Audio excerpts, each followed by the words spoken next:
Ayo, mengenal dan menanggulangi HIV/AIDS. Apa itu HIV? HIV atau Human Immunodeficiency Virus, yaitu virus yang menurunkan kekebalan tubuh manusia. AIDS atau Acute Immune Deficiency Syndrome, yaitu sekumpulan gejala penyakit yang timbul karena turunnya kekebalan tubuh. AIDS disebabkan dari infeksi HIV. Cara penularan HIV dapat melalui cairan darah, air susu ibu positif HIV, cairan sperma atau vagina. Virus mulai menyerang dan merusak sistem kekebalan tubuh manusia yang dibentuk oleh sel darah putih. Virus HIV masuk ke dalam tubuh sehingga sel darah putih menjadi rusak, menyebabkan sistem imun berhasil ditembus dan virus bebas merusak jaringan lainnya. Daya tahan tubuh penderita HIV/AIDS berangsur-angsur menurun disebabkan sistem kekebalan tubuhnya telah rusak. Bagaimana HIV/AIDS bisa ditularkan?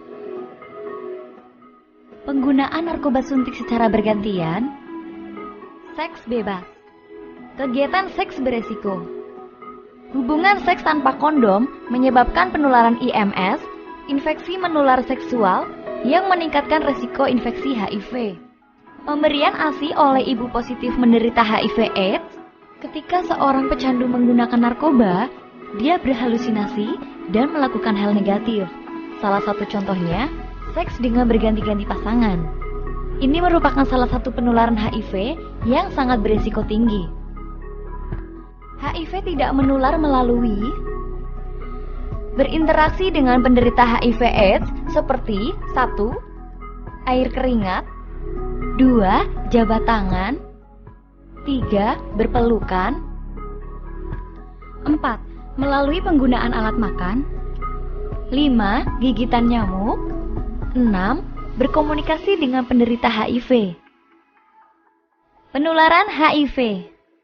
Virus akan menyebar dengan cepat apabila penderita HIV positif tidak mengindahkan larangan yang ada.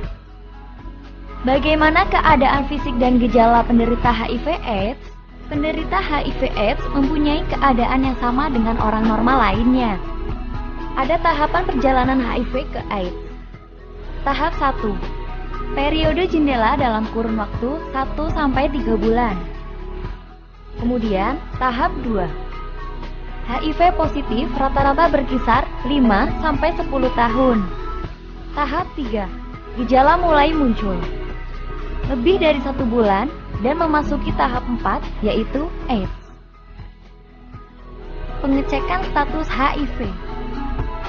Dengan datang ke rumah sakit yang memiliki fasilitas VCT, Voluntary Consulting dan Testing, kemudian menemui dokter atau konselor HIV/AIDS. Pengecekan dilakukan melalui tes VCT. Dari tes VCT tersebut akan mendapatkan hasil pengecekan bersifat negatif atau positif. Adakah obat untuk HIV/AIDS? Sampai saat ini, tidak ada vaksin untuk mencegah penularan HIV/AIDS. Tetapi, ada obat dan terapi ARF untuk mengendalikan virus di dalam sistem tubuh. Apakah orang yang terinfeksi HIV/AIDS boleh berkeluarga dan mempunyai keturunan? Penularan virus HIV dari penderita ke pasangan sangat tinggi. Namun demikian, orang yang terinfeksi HIV/AIDS masih bisa berkeluarga dan mempunyai keturunan. Penularan dari ibu ke bayi berkisar 30%. Artinya, tiap 10 kehamilan dari ibu positif HIV, kemungkinan ada 3 bayi yang lahir dengan HIV positif. Apakah kamu tahu? Kasus HIV/AIDS di Kabupaten Banyumas tahun 2010-2014 semakin tahun semakin meningkat. Dalam kurun 5 tahun, peningkatan jumlah penderita HIV sebanyak 17%, jumlah penderita yang positif menderita AIDS sebanyak 8,9%, dan penderita yang meninggal 6,9%. Mari, kita selamatkan generasi penerus dari infeksi HIV/AIDS.